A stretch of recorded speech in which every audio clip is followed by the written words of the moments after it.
ॐ अग्निनारयमश्नवत् पोषमेव दिवे दिवे यशसं वीरवत्तमम् यशसं वीरवत्तमम्।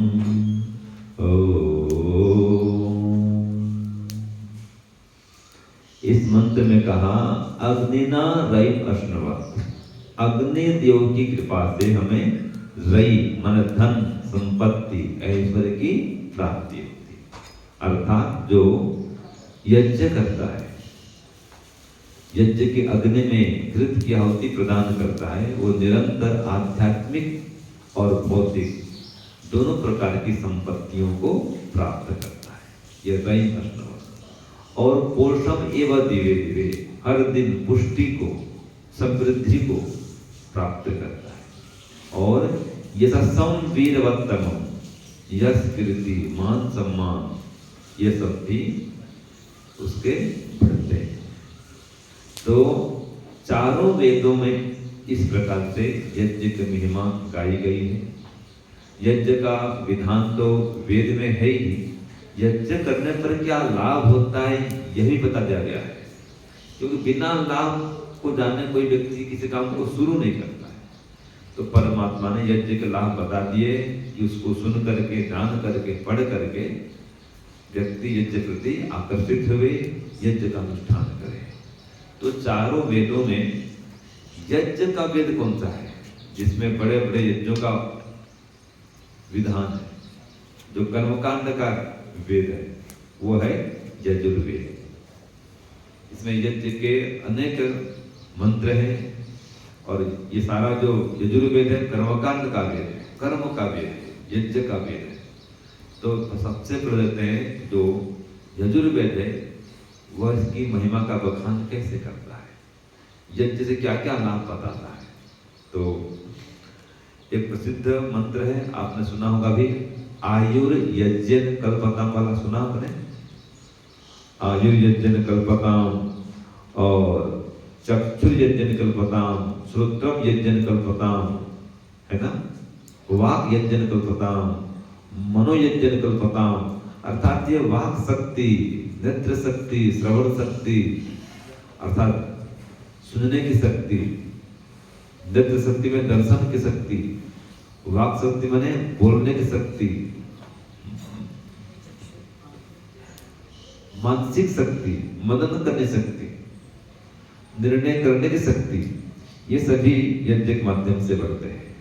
तो मंत्र आता है यजुर्वेद में 18 अध्याय में 29वां मंत्र है।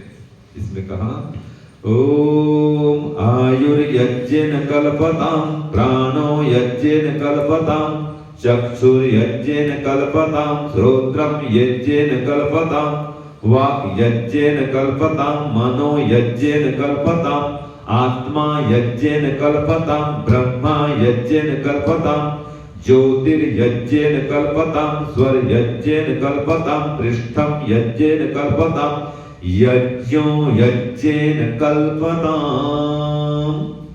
देखिए क्या कहा कि आयुर्यज्ञेन कल्पताम, यज्ञ करने से आयु बढ़ती है, और प्राणो यज्ञेन कल्पताम, प्राण शक्ति बढ़ती है, सही प्राण हृष्ट पुष्ट होते हैं, स्वस्थ निरोग बनते हैं। हमारे शरीर के अंदर 10 प्राण है, ये 10 प्राण अगर ठीक ठाक चलते हैं तो शरीर स्वस्थ रहता है। ये 10 प्राण में से कोई एक प्राण में गड़बड़ी हुई तो शरीर अस्वस्थ रहता है, रोगी पड़ जाता है। प्राण, अपान, व्यान, उदान, समान, ये 5 मुख्य प्राण। ऐसे ही नाग, कूर्म, त्रिकाल, द्युदत्त, धनंजय, ये उप प्राण, ये 10 प्राण, ये सब पुष्ट होते हैं यज्ञ के माध्यम से। श्रवण शक्ति बनती है, बढ़ती है, सुनने शक्ति बढ़ती है, दर्शन शक्ति बढ़ती है, मनन करने शक्ति बढ़ती है, मतलब। और आपका आत्मा यज्ञ कल्पताम, आत्मिक शक्ति बढ़ती है, आत्मा पुष्ट होता है, मजबूत बनता है, दृढ़ होता है। अगर आत्मा मजबूत है तो व्यक्ति बुरे काम से बच सकता है, मन पर इंद्रियों पर नियंत्रण कर सकता है। तो आत्मा भी शक्तिशाली यज्ञ के माध्यम से। वेद का ज्ञान परिपक्व होता है यज्ञ करने से, वेद की विद्या बढ़ती है। यज्ञ स्वयं बढ़ता है यज्ञ करने से, जैसे पैसे पैसे को कमाता है, ऐसे यज्ञ करेंगे तो यज्ञ बढ़ेगा। और यज्ञ में 3 कार्य होते हैं। क्या क्या होते हैं? संगतिकरण, देव पूजा और दान। दान, संगतिकरण, देव पूजा, ये 3 काम बढ़ते हैं यज्ञ करने से। हमने कितने किलो घी लगा दिए, कितनी हवन सामग्री, कितने प्रकार के औषधियां, जड़ी बूटियां इसमें मिली हुई हैं। अर्जुन के फल, अर्जुन की छाल का प्रयोग किए हैं।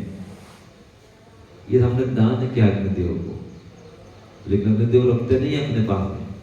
उसको दान करते फिर वायुदेव को, वायुदेव दान करते फिर बादल को, वो दान कर देते हैं उसको फिर जल को, और जल से दान करते नीचे धरती माता। फिर वही घी हमने यहाँ तक अगले कुल में वो घूमते घूमते फिर धरती में आ गई, आ गया घी।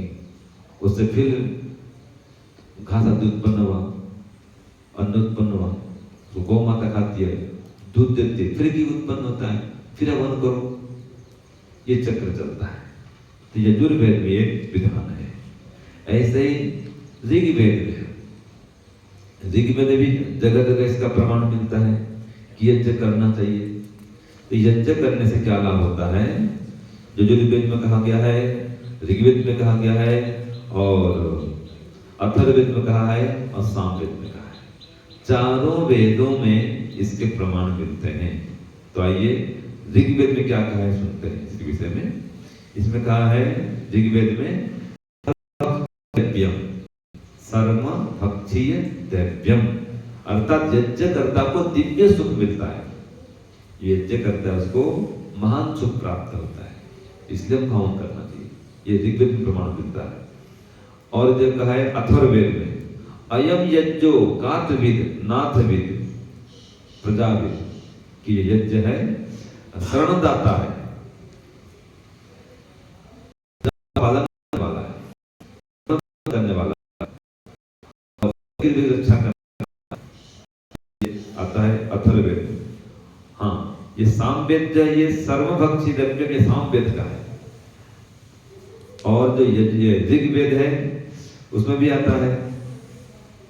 अथर्ववेद में क्या एक और आता है, बताता हूं आपको, कि तंत्वा जात वेदः समिद्धम उपसदेम सर्वे। ये जात वेद है, अग्नि के नाम एक जात वेद है। ये उत्पन्न हुए प्राणी मात्र का कल्याण करने वाला है अग्निदेव। सबकी इससे उन्नति होती, प्रगति होती है। तो ये प्रमाण आता है, अथर्ववेद में भी आता है। जो चारों वेद है या चारों वेद हैं, इनमें से कोई भी ऐसा स्थान नहीं है जहां पर कि यज्ञ के विषय में कोई निंदा की गई हो, कि यज्ञ करने से घी की बर्बादी होती है या धुआं धुआं होता है, इससे हानि होती है, ऐसा कहीं उल्लेख नहीं।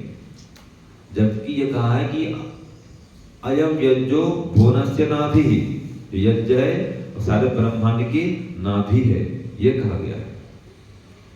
और यहां तक कह दिया है यज्ञो वे श्रेष्ठतम कर्म, यज्ञ श्रेष्ठतम कर्म है। तो अनेक जगह इसका उल्लेख मिलता है। महाभारत में यहां तक कह दिया है कि किसी भी स्थिति में यज्ञ का परित्याग न करे, कि न अग्नि प्रत्यजेत जातु न च वेदान प्रत्यजेत, कि कभी अग्निहोत्र का त्याग न करे और कभी वेद का परित्याग न करे। तो वेद और अग्निहोत्र ये हमारे लिए कल्याणकारी है। तो ये अथर्ववेद में आता है, सामवेद में आता है, यजुर्वेद में आता है और ऋग्वेद में भी आता है। तो चारों वेदों में इसका उल्लेख मिलता है। अब देखिए, जो चारों वेदों में जिसका उल्लेख है उसका अनुष्ठान हमें क्यों नहीं करना चाहिए? जरूर करना चाहिए, अवश्य करना चाहिए। तो ये संकल्प करें, आज अंतरराष्ट्रीय यज्ञ दिवस है। आज के दिवस में संकल्प करें कि हमें घर घर में यज्ञ की अग्नि को प्रज्वलित करनी है। हम स्वयं भी याज्ञिक बने, धार्मिक बने, आध्यात्मिक बने। देखिए, यदि हम यज्ञ नहीं कर पाएंगे, याज्ञिक नहीं बनेंगे, और याज्ञिक नहीं बनेंगे तो धार्मिक भी नहीं बन पाएंगे, आध्यात्मिक भी नहीं बन पाएंगे। यज्ञ करने मात्र से एक अंदर में श्रद्धा भाव उत्पन्न होता है, भक्ति भावना जागृत होती है। तो इसलिए हम निश्चित रूप से ये माने कि यज्ञ है वो सारे विश्व के लिए कल्याणकारी है। तो देखिए चारों वेदों में सबसे बड़ा वेद क्या है? ऋग्वेद है। वहां पर यहाँ तक कह दिया है कि माँ यज्ञादिन्द्र सोमिनः, ये प्रमाण ऋग्वेद का है कि हम यज्ञ को छोड़कर कभी नहीं चले। हे सोम परमात्मा, हम पर ऐसी कृपा करिए कि हम कभी भी यज्ञ को छोड़ करके न चले। माँ यज्ञादिन्द्र सोमिनः मानता स्थूर्ण अरातयः, कि हमारे अंदर ये कुछ प्रकार कुटिलता न रहे, दोष दुर्गुण पाप न रहे। तो यज्ञ करते रहेंगे तो सुसंस्कार का निर्माण होगा, कुछ संस्कार दबेंगे। इसलिए जो चारों वेदों में इसका विधान है यज्ञ करने का, हम इसका अनुष्ठान जरूर करें। गीता में भी कहा गया है यज्ञ न करके भोजन करने वाला तो पाप खाता है, ऐसा कहा गया उसने। क्योंकि ब्रह्म यज्ञ, देव यज्ञ और पितृयज्ञ और बलि वैष्णव यज्ञ और अतिथि यज्ञ, 5 महायज्ञ होते हैं। तो सबसे पहले ब्रह्म यज्ञ करें, उसके बाद ये कुछ ग्रहण करें। तो ये ब्रह्म यज्ञ को आत्मयज्ञ कहा है और श्रेष्ठ है इससे। बिना गायत्री जप किए, बिना संध्या पाठन के भोजन कदापि नहीं करना चाहिए। ठीक है जी। तो यज्ञ की महिमा अपरंपार है। आत्मयज्ञ भी करें, देव यज्ञ भी करें, पंच महायज्ञ करें और अपना भी कल्याण करें और समस्त संसार का कल्याण करें। इस प्रकार से हम चारों वेदों के संदेश को धारण करें और इसके माध्यम से समस्त विश्व का कल्याण करें। इसलिए कहा है होता है सारे विश्व का कल्याण यज्ञ से, जल्दी प्रसन्न होते हैं भगवान यज्ञ से। तो जो समस्त विश्व का कल्याण करना हो, भगवान को प्रसन्न करना हो, तो हम यज्ञ करें। यज्ञ भी 2 प्रकार का होता है, मैंने बता दिया। आत्म यज्ञ भी करें और ये देव यज्ञ भी करें। और फिर 5 महायज्ञ भी करें, जिसमें कि ब्रह्म यज्ञ आ गया, ये देव यज्ञ आ गया, अतिथि यज्ञ, पितृयज्ञ और बलि वैष्णव यज्ञ आ गया। इन यज्ञों के माध्यम से हमारा जीवन सफल बनेगा, श्रेष्ठ बनेगा। हमें इस लोक में और परलोक में दोनों जगह सुख शांति की प्राप्ति होगी। वायु जल अन्न सबकी शुद्धि होगी, प्रकृति में संतुलन बना रहेगा। समय पर गर्मी बरसात सर्दी सब समय पर होगा, कहीं बाढ़ नहीं, कहीं भूकंप नहीं, कहीं अकाल सूखा नहीं पड़े। इसलिए यज्ञ करें। यज्ञ करने से संभव है। जब चाहे तब वृष्टि होगी, जब नहीं चाहे तब वृष्टि नहीं होगी, कहीं पर अकाल नहीं पड़ेगा और कहीं बाढ़ भी न आए। इसका उपाय है घर घर में यज्ञ हो। आइए यज्ञ के संदेश को हम घर घर तक पहुंचाने के संकल्प करें, कटिबद्ध होवें और यज्ञमय हमारा समाज हो, यज्ञमय हमारा देश हो।